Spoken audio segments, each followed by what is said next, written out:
Guys, तो आज हमें क्या पढ़ना है? एक्सरसाइज 3.2 पढ़ना है। एक्सरसाइज 3.2 का पहला क्वेश्चन जो है वो हम देखते हैं। ये भी ग्राफिकल रिप्रेजेंटेशन ही इसमें भी करना है, ठीक है। तो पहला क्वेश्चन हम पढ़ते हैं, स्टार्टिंग से स्टार्ट करते हैं।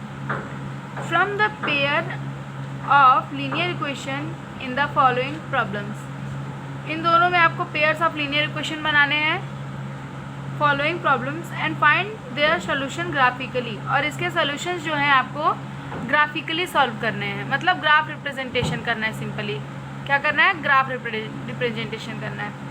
तो सारे क्वेश्चंस इसके भी हमने सॉल्व कर रखे हैं, तो आपको ओरली हम डिक्टेट कर देते हैं, वैसे सॉल्व करने में ज़्यादा टाइम लगता है।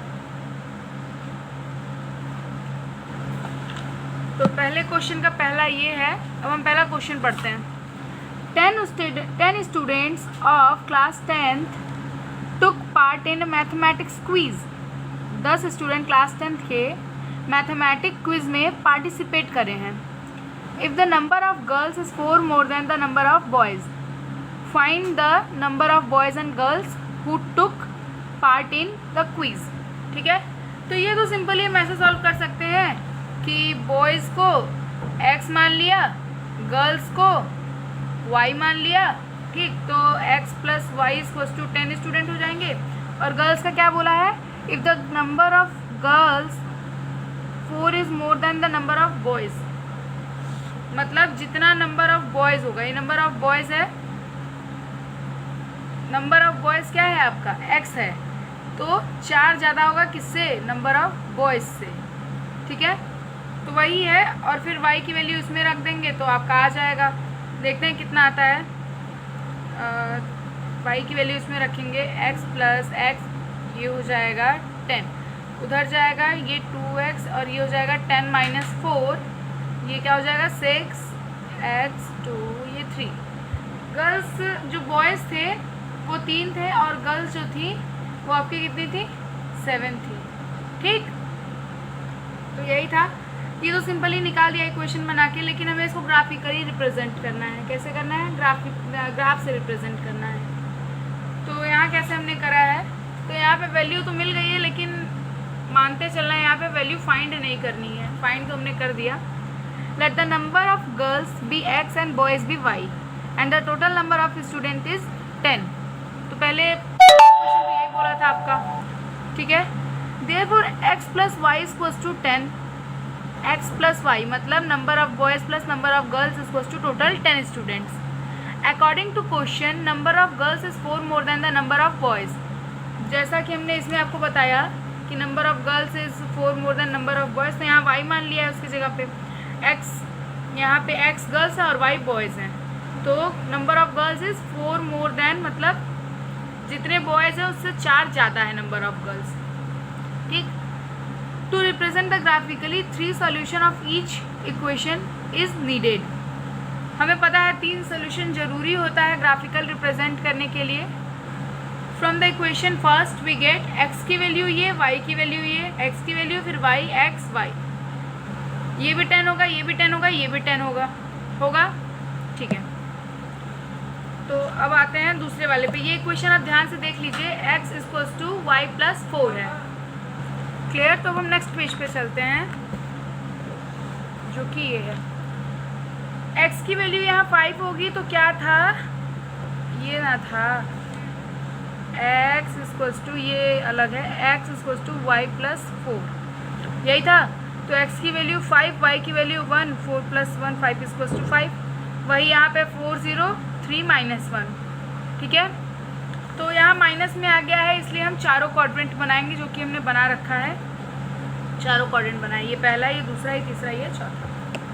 पॉइंट सारे प्लॉट कर देंगे, ये भी इंटरसेक्टिंग होगा, ये भी इंटरसेक्टिंग होगा, ठीक है। देन अब उसके बाद हम दूसरा क्वेश्चन देखते हैं। पहला क्वेश्चन आपका इसका सॉल्व हो गया, दूसरा क्वेश्चन देखते हैं। 5 pencils and 7 pens together cost 50 rupees, whereas 7 pencils and 5 pens together cost is 46 rupees. Find the cost of 1 pen and that of 1 pen. 1 pencil और 1 पेन का आपको कॉस्ट फाइंड करना है यहाँ पे, क्लियर। तो देखते हैं इसका इक्वेशन पहले क्या बनेगा, ठीक है।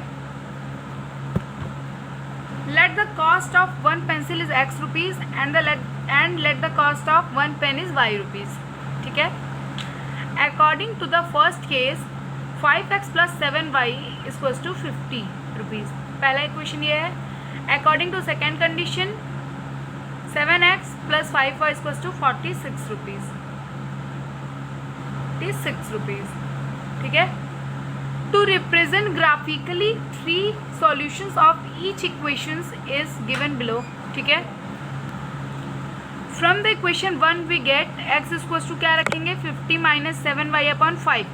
तो x की वैल्यू 3 रखेंगे, y की वैल्यू 5, x की वैल्यू 10, y की वैल्यू 0, x की वैल्यू -4, 10 की वैल्यू y की वैल्यू 10. आप इसमें पुट करके देखिएगा आपकी वैल्यू वही आएगी. ठीक है. इससे आपका एक बार रिवाइज भी हो जाएगा और आपका ये चैप्टर का जो एक्सरसाइज है वो भी क्लियर हो जाएगा. From the equation second we get x equals to ये वाला इक्वेशन. तो वही है, एक्स की वैल्यू रखते जाएंगे, वाई की वैल्यू आएगी, एक्स की वैल्यू वाई, एक्स वाई. ठीक है. And last now represent in graph. इसको ग्राफ में रिप्रेजेंट करें. यहाँ पे माइनस आया है, यहाँ पे माइनस आया है, इसलिए हमने चारों क्वाड्रेंट लिया है. ठीक है. तो चारों करेंगे और ये भी इंटरसेक्टिंग पॉइंट होगा जो कि एक पॉइंट पे कर रहा है 3 और 5 पे. यहाँ देखिए 3 और 5 आपका यहाँ भी है. ठीक. तो कोई एक पॉइंट होगा जिस पे इंटरसेक्ट करेगा. वो पॉइंट अगर इसमें मेंशन हो तब तो और अच्छी बात है, अगर नहीं होती है तो वो आपको फाइंड करने के लिए बोल देगा. क्लियर. ठीक है. अब हम आते हैं क्वेश्चन नंबर सेकेंड पे जो कि क्या है, वेरी इंपॉर्टेंट वाला टैग है इसके ऊपर. ठीक है. ठीक. तो क्वेश्चन क्या है, on comparing the ratio a1 upon a2, b1 upon b2 and c1 upon c2, find out whether the line representing following pairs of linear equation intersect at a point are parallel and coincident. आ गई वही बात, coincident, parallel और intersecting. तो इसमें ज़्यादा कुछ नहीं करना है. हमने आपको केस समझाया था coincidence का, intersecting का और parallel का समझाया था ना. वेट, हम आपको दिखा भी देते हैं. ठीक है. ये है आपका इंटरसेक्टिंग वाला जो a1 upon a2 is not equals to b1 upon b2 था. कोइंसिडेंस का था ये वाला इक्वेशन, तीनों बराबर होगा. और पैरेलल का क्या था, c1 बराबर c1 upon c2, a1 upon a2 equals to b1 upon b2 के नॉट बराबर होगा, मतलब नॉट इक्वल्स टू होगा. ठीक है. तो ये तो हम ऐसे भी कर सकते हैं, आपको करके दिखाई देते हैं इसको,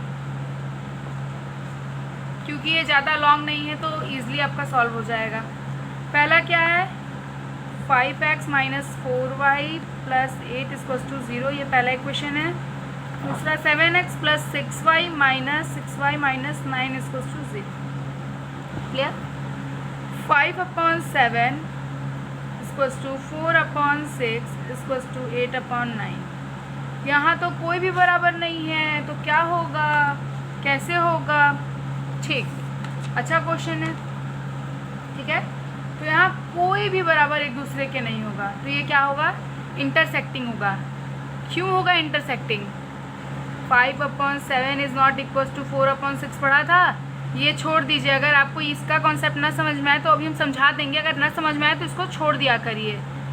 मेजर केसेस में इसको छोड़ देते हैं, क्योंकि ये क्या होता है, हमने पढ़ा था जो सी प्लेस होता है वो कांस्टेंट होता है. पढ़ा था ये जो सी प्लेस होता है ये कांस्टेंट होता है, तो इसको छोड़ देंगे तो भी कुछ नहीं होगा. इतने में ही इंटरसेक्टिंग हो गया. तो ये बताइए, अगर ये आपका हम एक छोटा सा नंबर लेते हैं 1/2, 1/3, किसी इक्वेशन में रखते हैं a square plus b square, a square b square c square वाले फॉर्मूले में रखेंगे तो ये तो वैसे भी इक्वल नहीं आएगा. ठीक है. तो वहाँ वाला केस उसके लिए रखते हैं, लेकिन फ़िलहाल अगर इतने पे ध्यान दे सकते हैं तो इतने पे दीजिए. मेजर केसेस में इसको नहीं लेते हैं. ठीक.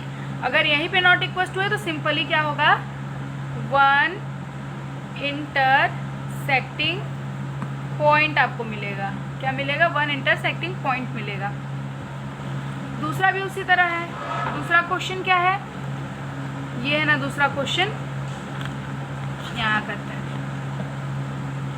9x plus 3y plus 12 equals to 0, 18x plus 6y plus 24 equals to 0. यहाँ का a, यहाँ का a 9 अपॉन 18, यहाँ का b, यहाँ का b 3 अपॉन 6, ये 3 अपॉन 6, यहाँ का 12, यहाँ का 24. 1/2 1/2 1/2। तो जब इतना 1/2 1/2 1/2 आपका आ गया तो ये क्या होगा, कोइंसिडेंट होगा, कोइंसिडेंट पॉइंट होगा ये पॉइंट। ठीक है, तो यहाँ 2 क्वेश्चन आपका क्लियर हो गया। देन जो थर्ड लास्ट वाला बचा है वो आप अपने से करेंगे। ठीक है, अब थर्ड क्वेश्चन आपका क्या है, ये थर्ड क्वेश्चन क्या है, एज अ सेम आपका ये सेकेंड वाले की तरह है। ऑन कंपेयरिंग द रेशियो ये find out whether the pair of equation consistent and inconsistent. इसमें पैरेलल भी इसमें देखना था, जो लीनियर पेयर है वो पैरेलल है या नहीं, इसमें सिर्फ कंसिस्टेंट और इनकंसिस्टेंट देखना है। ठीक है, इंटरसेक्टिंग पैरेलल कोइंसिडेंट, ये 3 केस अलग है और ये 2 केस अलग है ना। ये 2 केस क्या कहता है वो भी हम आपको दिखा देते हैं, हमने आपको समझा के पहले ही रखा है। ये 3 केसेस आपको हमने समझाया था। a1/a2 is not equals to b1/b2, तो यूनिक सोल्यूशन होगा। लीनियर इक्वेशन इज कंसिस्टेंट, तो उस केस में कंसिस्टेंट होगा। a1/a2 b1/b2 c1/c2 होगा तो मैनी सोल्यूशंस निकलेंगे। ठीक है, और लास्ट जो है linear equation depend on consistent, depends भी हो सकता है, कंसिस्टेंट भी हो सकता है। इस केस में a1/a2 is equals to b1/b2 is not equals to c1/c2, no solution, मतलब इनकंसिस्टेंट। कोइंसिडेंट और कंसिस्टेंट अलग अलग टर्म्स है आपके। ठीक है, तो यहाँ आपको कंसिस्टेंट और इनकंसिस्टेंट देखना है। तो पहला क्वेश्चन देखते हैं। पहला क्वेश्चन हमने सॉल्व कर रखा है, वो भी सॉल्व कर सकते थे लेकिन टाइम टेकन हो जाता। a1/a2 3/2, b1/b2 2/3, c1/c2 5/7। तो क्या ये तीनों आपस में इक्वल हैं? नहीं है, तो ये क्या हो जाएगा आपका, इनकंसिस्टेंट हो जाएगा। अब आप बोलेंगे कि हमने तो आपको इनकंसिस्टेंट में सिर्फ यही वाला बताया है सिर्फ ये। तो हमने क्या बोला था कि ये जो c होता है ये कांस्टेंट टर्म होता है, यहाँ पे भी आपका कंसिस्टेंट ही बनेगा। ठीक है, क्लियर? जो ना समझ में आए कमेंट सेक्शन में आप बता सकते हैं, हम बैठे हैं आपको समझाने के लिए ही। देन a1 सेकेंड क्वेश्चन है, a1/a2 2/4 1/2 आ गया कट ऑफ में, 3/6 1/2 आ गया। a1/a2 is equals to b1/b2 है, बट c1/c2 नहीं है क्योंकि यहाँ जो कांस्टेंट टर्म है 8/9 है, 8/9 हो जाएगा। सो इनकंसिस्टेंट, ये इनकंसिस्टेंट हो जाएगा। ठीक है, हमने आपको लास्ट वाले में बताया था इसमें एक भी सॉल्यूशंस नहीं निकलेंगे, इनकंसिस्टेंट नो सॉल्यूशंस भी लिख सकते हैं। ठीक है, अब आप ये जो इसके बाकी के क्वेश्चंस हैं, 3 क्वेश्चंस बाकी के जो हैं वो आप अपने से करेंगे। एंड लास्ट हम आते हैं अब फोर्थ क्वेश्चन पे आते हैं। Which of the following pair of linear equation are consistent and inconsistent? If consistent obtain the solution graphically. अरे बाप रे, कितना लॉन्ग क्वेश्चन बोल दिया है, कैसे होगा? बहुत इजी है फ्रेंड्स, अगर आप करना चाहेंगे तो ये आपके लिए बहुत इजी क्वेश्चन है। ठीक है, सिंपली आप एक माइंड में सेट कर लीजिए कि a1/a2 b1/b2 c1/c2 करके देख लेना कंसिस्टेंट और इनकंसिस्टेंट। देन उसके बाद अगर इक्वेशन आगे है क्वेश्चन, अगर इक्वेशन बनता है तो if consistent obtain graphically solution, इसका ग्राफिकली सोल्यूशन देना है। ठीक है, तो हम दिखाते कैसे होगा ये। सिंपली क्या है पहला question, x + y = 5, 2x + 2y = 10। ये आगे इसके 1 है, यहाँ भी 1 है, और जहाँ मतलब वेरिएबल के आगे कुछ नहीं होता वहाँ पे कोफिशिएंट 1 होता है। पता है सभी को? नहीं पता है तो आज ही आप जान जाइए कि वेरिएबल के आगे अगर कुछ नहीं है तो वहाँ कोफिशिएंट 1 होता है। a1/a2 1/2, b1/b2 1/2, c1/c2 5, इधर जाएगा तो -5 हो जाएगा, मतलब ये c टर्म ही है आपका। ठीक है, तो 5/10, यहाँ का 10 c2 में आ जाएगा तो 1/2। सो इट इज़ कंसिस्टेंट, ये कंसिस्टेंट हो जाएगा। यही अगर ग्राफिकली रिप्रेजेंटेशन करने को बोलेगा तो x की वैल्यू रखते जाइए, y की वैल्यू आएगा, तो 3 सॉल्यूशंस उसके लिए चाहिए होते हैं, मोस्ट इंपॉर्टेंट होते हैं 3 सॉल्यूशंस उसके लिए देना। 3 इसमें से मिल जाएंगे, 3 इसमें से मिल जाएंगे, वो 3 आप लेके ग्राफ पे रिप्रेजेंट कर सकते हैं। हमने आपको पहले भी ग्राफ पे रिप्रेजेंटेशन बता चुका है। दूसरा क्या है, x - y = 8, and 3x minus 3y equals to 16। Clear? तो a1 upon a2 equals to 1/3 हो जाएगा, यहाँ 1 होगा 1/3, b1 upon b2 1/3, b1 upon b2 1/3, c1 upon c2 1/2, 8 upon 16, तो 1/2 हो जाएगा। तो ये क्या हो जाएगा, a1 upon a2 equals to b1 upon b2 is not equals to c1 upon c2, so it is inconsistent. तो ये इनकंसिस्टेंट हो जाएगा। बाकी के जो 2 रिमेनिंग क्वेश्चंस है वो आप अपने से करेंगे प्रैक्टिस के तौर पे, ठीक है। वो 2 क्वेश्चन यही है। और ग्राफिकल रिप्रेजेंटेशन के लिए हमने आपको पहले भी ट्रिक बता चुके हैं आपको कि x की वैल्यू रखिए, y की वैल्यू आएगी, 3 सोल्यूशन इसमें से मिलेगा, 3 इसमें से मिलेगा, तीनों को आप ग्राफ में प्लॉट कर दीजिएगा, वो ग्राफिकल रिप्रेजेंटेशन आपका हो जाएगा। ये 3rd और 4th है, ठीक। अब हम आते हैं क्वेश्चन नंबर 5 पे। क्वेश्चन नंबर 5 एक्चुअली बोल क्या रहा है, ठीक है। Half the perimeter of a rectangular garden whose length is 4 meter more than its width is 36 meter. Find the dimension of the garden. ठीक, क्वेश्चन तो इजी है लेकिन समझना पड़ेगा। तो इतना कुछ बोल दिया। तो पहले इसमें हमने ब्रेथ को x मान लेना है, हम लोगों को ब्रेथ को x मान लेना है। लेट द विथ, ब्रेथ और विथ एक ही होता है, पता है ना।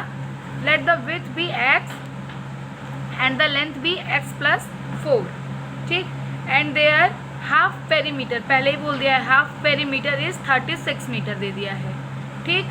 तो हाफ पेरीमीटर मतलब अगर फुल पेरीमीटर निकालेंगे, हाफ ये है तो फुल कितना होगा, 36 इंटू 2 हो जाएगा। तो यहाँ 36 इंटू 2 लगाते तो आप सोच रहे होंगे यहाँ का 2 कहाँ गया, तो यहाँ का 2 और यहाँ का 2 कट ऑफ हो गया। तो ये है, ये आपका ब्रेथ है और ये लेंथ है। लेंथ प्लस ब्रेथ जो है वो 36 है। तो यहाँ हो जाएगा x 2x और 4 उस साइड चला जाएगा, माइनस हो जाएगा 32, 2x था, x की वैल्यू 16।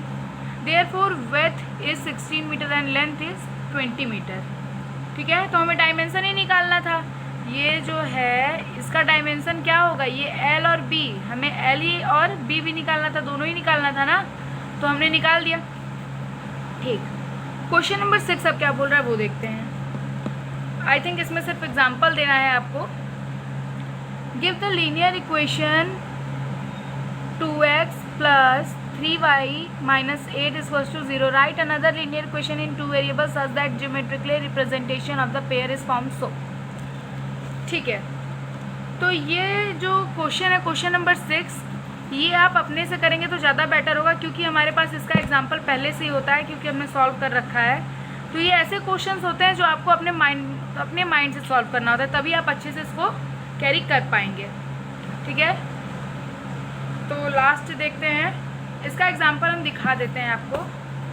पहला का इंटरसेक्टिंग लाइन का ये होगा, पैरेलल लाइन का ये होगा और कोइंसिडेंट लाइन का एग्जाम्पल ये होगा, ठीक।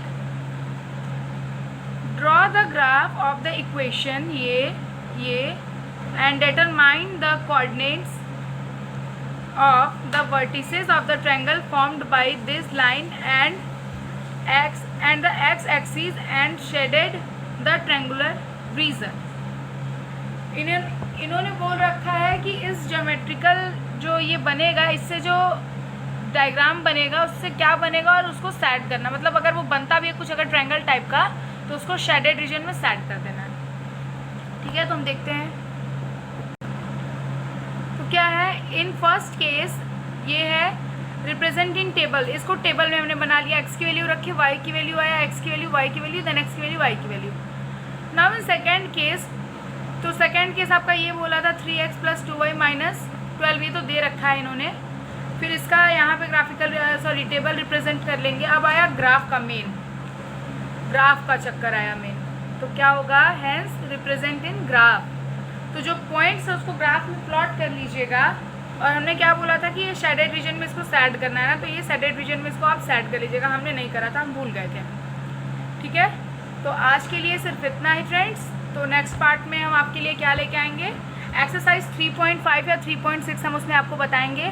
और प्लीज़ जो ना समझ में आए कमेंट करिए, लाइक करिए, सब्सक्राइब करिए, चैनल सब्सक्राइब करना ना भूलिए और प्लीज़ डिस्क्रिप्शन चेक करते रहिएगा, क्योंकि आपके लिए उसमें साइंस के बायो चैप्टर्स के कुछ चैप्टर्स हैं जो आप मैथ्स के साथ साथ साइंस को भी पढ़ सकते हैं, इसलिए। और वो हमारी फ्रेंड है, उन्होंने बनाया है, तो प्लीज़ डिस्क्रिप्शन भी आप चेक करते रहिएगा। Thank you.